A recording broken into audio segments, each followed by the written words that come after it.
L'une des observations la plus extraordinaire de ce fin du siècle a été l'éclair cosmique. Les astrophysiciens décrivent cet éclair cosmique comme un flux de florilèges de rayons gamma qui peut survenir de manière inattendue d'un effondrement d'un astre massif de l'univers. Les observations menées jusqu'alors ont montré de manière rarissime que ce phénomène est d'une exceptionnelle violence.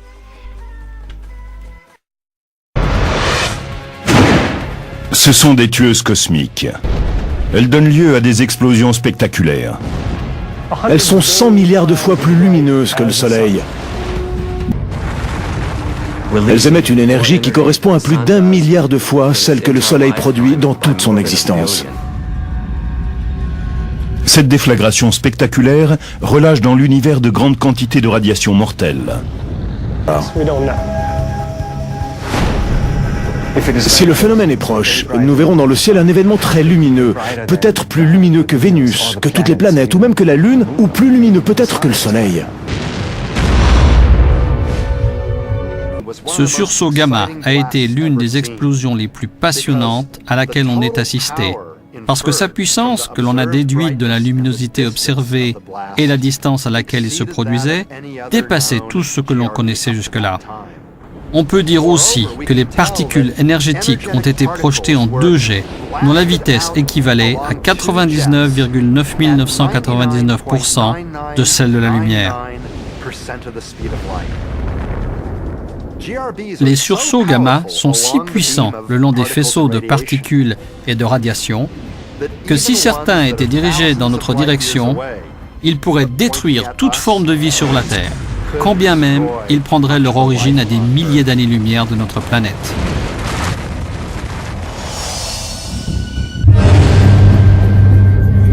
À 2,6 milliards d'années-lumière de la Terre, un trou noir supermassif, des milliards de fois plus grand que le Soleil, a causé des ravages au centre d'un amas de galaxies. MSA 735 a libéré 2 jets continus de particules dans des directions opposées. Les spécialistes pensent que ces jets se sont déchaînés pendant une centaine de millions d'années, en envoyant 2 énormes bulles vers les galaxies environnantes. MSA 735 est l'exemple même d'un trou noir soufflant des bulles. Ce que nous voyons ici, ce sont des cavités géantes évacuées par ces jets de grande puissance. Depuis le trou noir, il transporte ces énormes quantités d'énergie sur d'immenses distances, jusqu'à 1 million d'années-lumière de là. 1 million d'années-lumière, c'est 10 fois la largeur de la Voie lactée. Cela montre la puissance de ces jets, capables de créer 2 bulles d'une telle taille.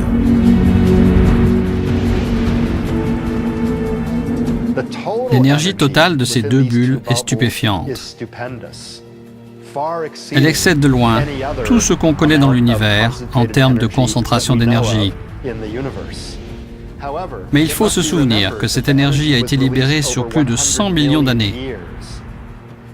Cela signifie que pour une unité de temps, la quantité d'énergie relâchée n'était pas si importante. Pourtant, les jets sont assez puissants pour lancer les particules à des vitesses de millions de km/h, équivalentes à environ un quart de celle de la lumière. Les jets et les bulles produits sortent d'1% seulement des trous noirs de l'univers. Les forces près de ces monstres sont tellement gigantesques qu'au lieu de tout avaler, ils finissent par repousser certaines particules. Il est important de souligner que ces explosions gigantesques ne correspondent pas à l'explosion du trou noir lui-même, mais plutôt d'éjections de particules qui sont à proximité. En entrant en collision, elles peuvent, dans certains cas, être éjectées de cette région proche du trou noir.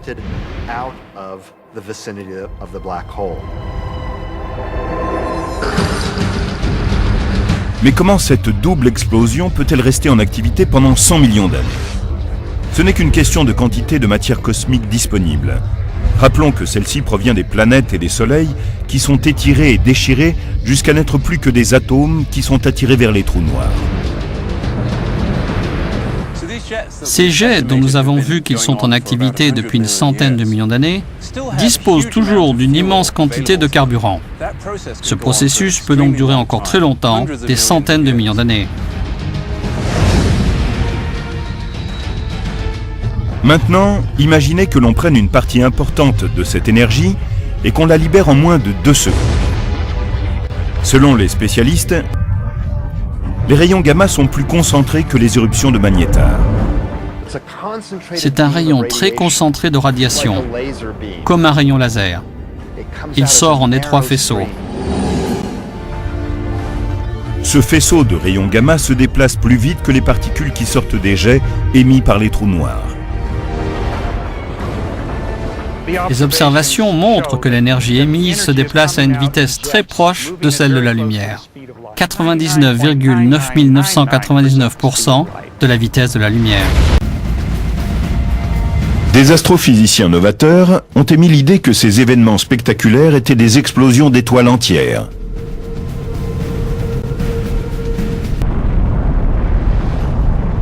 Aujourd'hui, les spécialistes pensent que seules les énormes étoiles mesurant au moins 10 fois la taille du Soleil ont le potentiel pour générer ce type d'explosion avec effondrement du cœur. Le noyau ferreux se forme dans les derniers jours de la vie de l'étoile.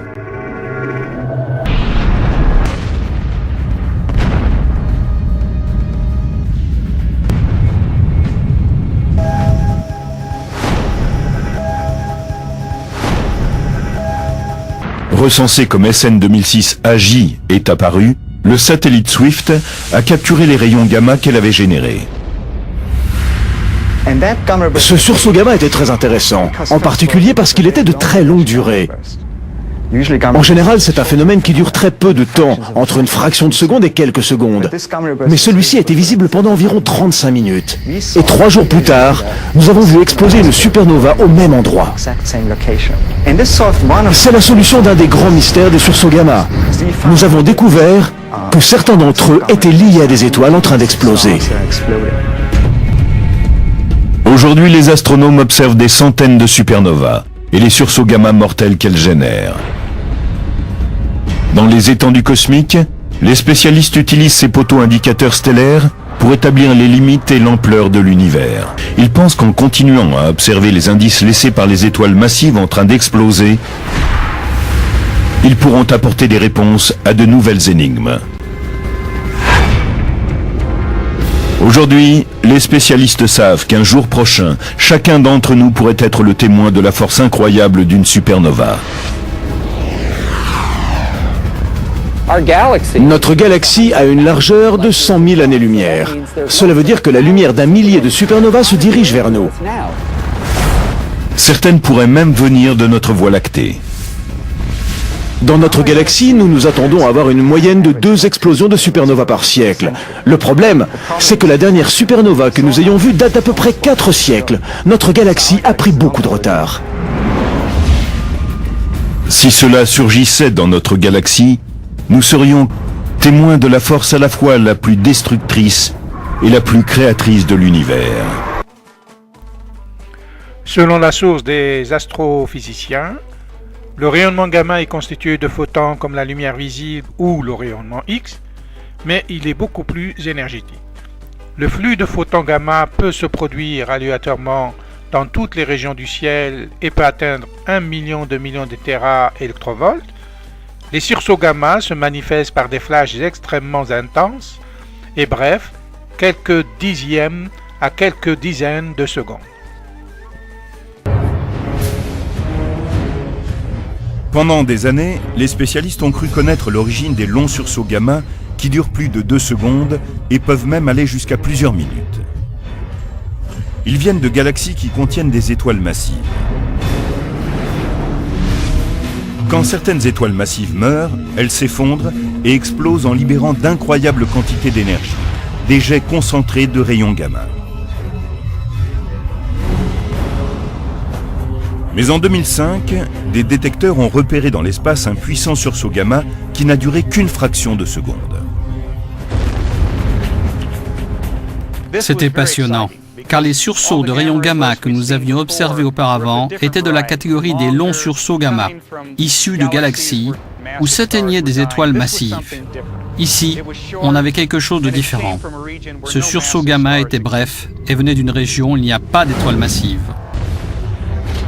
Les spécialistes pensent qu'un sursaut gamma aussi bref et puissant se produit lorsque deux étoiles à neutrons entrent dans une danse fatale. Elles tournent de plus en plus près l'une de l'autre et finissent par se percuter.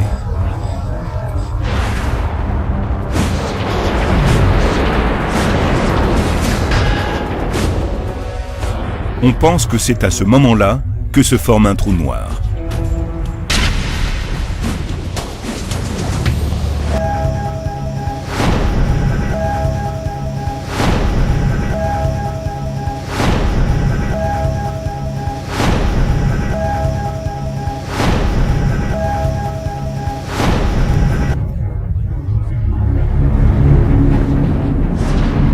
Le sursaut gamma GRB 0509b n'a duré que 40 millisecondes, mais dans ce laps de temps, il a libéré autant d'énergie que le Soleil en 100 millions d'années.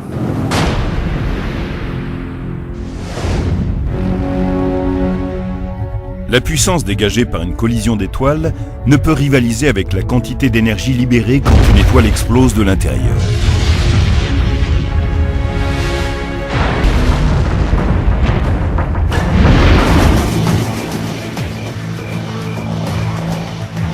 À cette vitesse époustouflante, il suffit de quelques dixièmes de seconde pour qu'un bref sursaut gamma relâche autant d'énergie que le Soleil durant des millions d'années. Mais pendant longtemps, les spécialistes ne parvenaient pas à comprendre pourquoi certains sursauts gamma duraient plusieurs secondes ou même plusieurs minutes, et d'autres, plus communs, une fraction de seconde seulement. Leur puissance équivaut à des milliards de fois l'arsenal nucléaire mondial. Le flux de rayons gamma apparaît lorsque l'étoile s'effondre par son cœur en laissant apparaître un trou noir. Cet effondrement entraîne une émission de 2 G de matière et incroyablement énergétique. Les instruments de l'observation le détectent sous forme d'une libération d'un faisceau lumineux bipolaire à l'échelle galactique. Les astrophysiciens nous ont donné cette modélisation des sursauts gamma. L'effondrement d'une étoile supermassive sur elle-même produit une hypernova. L'effondrement formerait au centre un trou noir en rotation. Cette hyperrotation capture dans ses filets gravitationnels la matière environnante et rejette des particules chargées de rayonnement gamma en un jet bipolaire.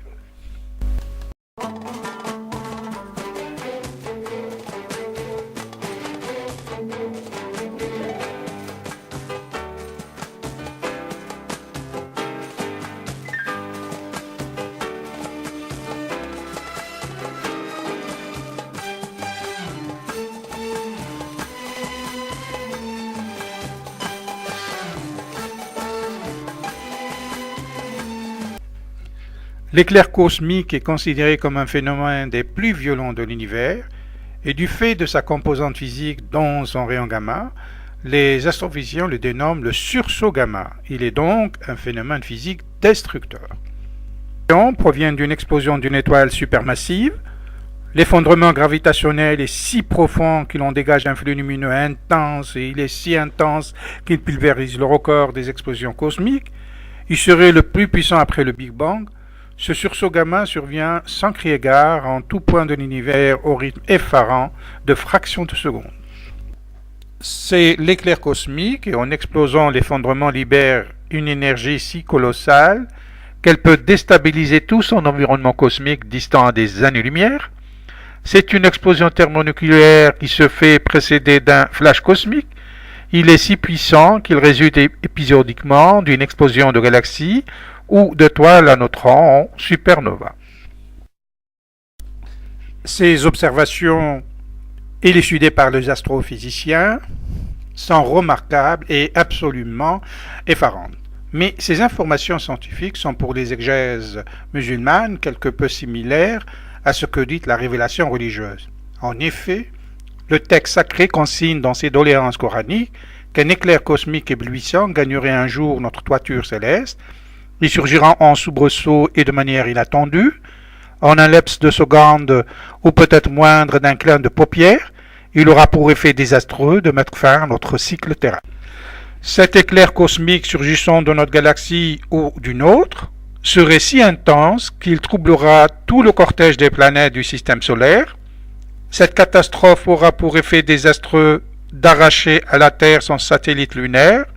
Le couple Terre-Lune divorcera. La Lune sera désormais capturée par la gravitation solaire. Elle migrerait vers une nouvelle destinée orbitale et rejoindra le cortège des planètes du système solaire. L'astre lunaire passera de la fonction d'orbite satellitaire à un planétoïde du système solaire. Il deviendrait une planète naine comme ses consorts Neptune et Eras qui gravitent autour du Soleil. Ce scénario présage un basculement de la rotation elliptique du couple Terre-Lune en un autre Lune-Soleil. Cette nouvelle interaction aura pour effet de remettre la nouvelle planète naine en opportuniste dans l'étrier du balai des planètes du système solaire. La Lune cessera d'être un satellite de la Terre et deviendrait un objet transterrestre. Elle orbitera à quelques unités astronomiques autour du Soleil. Elle se retrouverait dans le meilleur scénario dans une trajectoire distante entre la Terre et la planète Mars et dans le pire aux extrêmes des unités astronomiques du système solaire. Le flux lumineux aura également des conséquences sur les autres planètes avoisinantes. Leurs lunes seront également perturbées sinon affectées par l'éclair cosmique. La Terre, désormais, sans la présence de la Lune, connaîtra une saga de déstabilisation astrophysique et géophysique, un processus qui engendrera la fin du monde terrestre. La Lune qui, par sa présence, a stabilisé la Terre par certains paramètres, se retrouvera déviée de ses points initiaux. Le plan de l'orbite lunaire qui est incliné de 5 degrés avec une virgule suivie de quelques chiffres disparaîtra. La Terre se polarisera par rapport au Soleil sur son orbite équatoriale. Cette réapposition sera manifestement désastreuse pour la magnétosphère, la rotation de la Terre, la tectonique des plaques, le climat et pour les habitants de la Terre tout entière. La Lune, qui avait entre autres une fonction de contrepoids pour rythmer l'accélération et la décélération de la vitesse de la Terre dans sa révolution solaire, va par son absence dévaler la Terre dans une rotation accélérée sans mesure. La Terre tournerait sur elle-même comme une toupie. Elle aura aussi un effet désastreux sur la géoïde, le noyau, le manteau et le corps terrestre. Cet arrachement portera un terrible changement. La Terre connaîtra un séisme sans précédent dans son évolution historique. Elle sera catastrophique pour le genre humain. Ce sera le commencement d'une fin. Pour les scientifiques qui sûrs que la Lune s'éloignerait de la Terre à raison de 3,5 cm par année, admettent en supposant leur calcul juste qu'un jour, la Lune quitterait définitivement la Terre. Le processus de finitude est décrit comme suit. Dans un premier temps, un éclair cosmique quelconque d'une explosion d'une étoile à neutrons ou de galaxie ou d'une étoile supermassive parviendrait à notre monde solaire et terrestre. Le couple Terre-Lune sera rompu. La gravitation solaire capturera la Lune.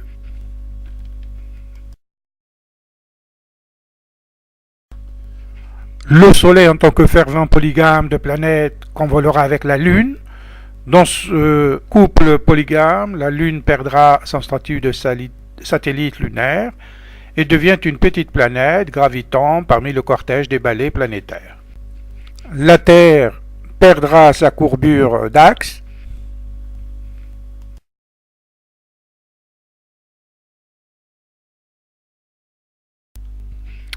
La perte de l'inclinaison de la Terre basculera la planète dans une chute équatoriale. Cette chute angulaire de la Terre ne sera une catastrophe jamais inégalée. Jamais la Terre, depuis qu'elle est Terre, n'ait connu une telle catastrophe. Ce cataclysme ne sera pas sans incidence pour les habitants de la Terre. L'éclair cosmique fera perdre à la composante humaine la vision oculaire, et d'autres séries de bouleversements surviendront. L'éclair cosmique sera fatal pour la vision oculaire.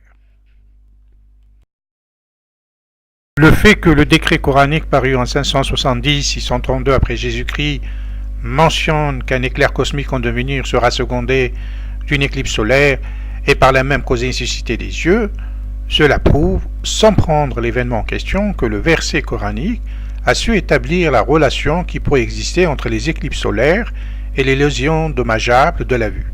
Cette révélation est un fait établi. De nos jours, les campagnes de sensibilisation ne cessent d'avertir les populations de se munir de lunettes de soleil lors des éclipses solaires pour se protéger du rayonnement solaire qui peut causer des lésions de la rétine ou des dommages à la macula et même la cécité. Voir les vidéos suivantes. Il faut protéger nos yeux juste avant et juste après l'éclipse. Pendant l'éclipse, il n'y a pas de problème. La raison pour laquelle il faut protéger nos yeux, c'est que comme on veut voir l'éclipse, on veut voir le moment où le soleil disparaît, on regarde le soleil pendant quelques secondes qui précèdent. Mais d'une façon générale, et ça c'est toujours vrai, il ne faut pas regarder le soleil parce que le soleil envoie suffisamment de rayons, de photons pour vous rendre aveugle dans quelques instants.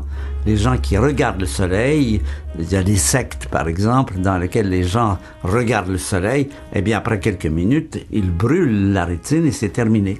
Donc c'est pas pendant l'éclipse vous pouvez le regarder tant que vous voulez parce que vous le voyez plus. Il est caché derrière la lune.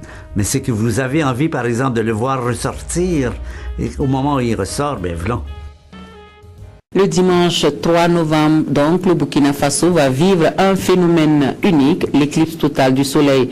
Un événement exceptionnel, mais qui ne sera pas sans danger pour la santé des yeux. On ne cesse de le répéter. L'observation de cette éclipse qui va durer plus de 3 heures devra se faire avec des protections. Les lunettes sont proposées à cet effet. Et pour ceux qui doutent de la fiabilité de cette protection, une de nos équipes est allée à la rencontre de spécialistes des yeux pour prendre leur avis. Suivez plutôt le reportage de Lazare Pouya. Un événement spectaculaire, particulier et rare sera observé sur toute l'étendue du territoire national. Le soleil sera masqué par la lune dans la journée et cet événement est appelé éclipse solaire. Des risques oculaires quant à l'observation de l'éclipse sans port de lunettes spécifiques sont nombreux. L'œil étant un appareil de communication, un appareil optique, il va regarder le soleil et il va se comporter comme s'il visait le soleil. Donc il sera exposé aux rayons du soleil. Comme vous le voyez, il y a un trou dans le schéma de cet œil-là. Et ce trou-là, c'est comme l'objectif d'un appareil photo à partir duquel vont rentrer les rayons solaires. Alors, comme je l'ai comparé à un appareil photo, à l'intérieur de l'œil, il y a une membrane sensible qu'on appelle la rétine. Cette membrane sensible, vous la voyez ici, en jaune, c'est la rétine. Elle va concentrer les rayons lumineux. Et à l'instar d'un appareil photo, si on laisse les rayons pénétrer pendant longtemps, ça veut dire que si on expose les yeux au soleil sans protection, et pendant longtemps, les rayons vont venir frapper la rétine qui va se comporter alors, compte tenu de la fabrication de l'œil, il va se comporter comme un four solaire. Les mêmes fours qu'on utilise pour chauffer des aliments, pour sécher les vivres. Et s'il se comporte comme un four solaire, la température va augmenter à l'intérieur de l'œil et ça peut provoquer des brûlures. Donc le risque, si on n'est pas protégé, c'est le risque de brûlures graves au niveau de la rétine. Ce sera comme l'œil, vous voyez, c'est l'intérieur. S'il n'est pas protégé, il va se comporter comme un œuf qui sera cuit. Il faut porter des lunettes de protection, à savoir les lunettes d'éclipse solaire. Les yeux. Démonstration du port de lunettes solaires et commentaires pour convaincre les plus sceptiques. Alors moi, je suis quelque part, si j'ai mes lunettes, quand on va me dire qu'il y a l'éclipse, Je vais d'abord porter mes lunettes. Le soleil seulement on voit, les d'aspect orangé, il ne brille pas comme d'habitude aussi. Moi je dirais que c'est très surprenant de pouvoir regarder le soleil sans aucun problème, sans aucun incident. Là il est tout petit, sans rayon ni rien. Voilà, c'est comme si je regardais dans une petite boule. En attendant le jour J, il est important de veiller sur les enfants afin de ne pas les laisser regarder l'éclipse solaire le 3 novembre prochain.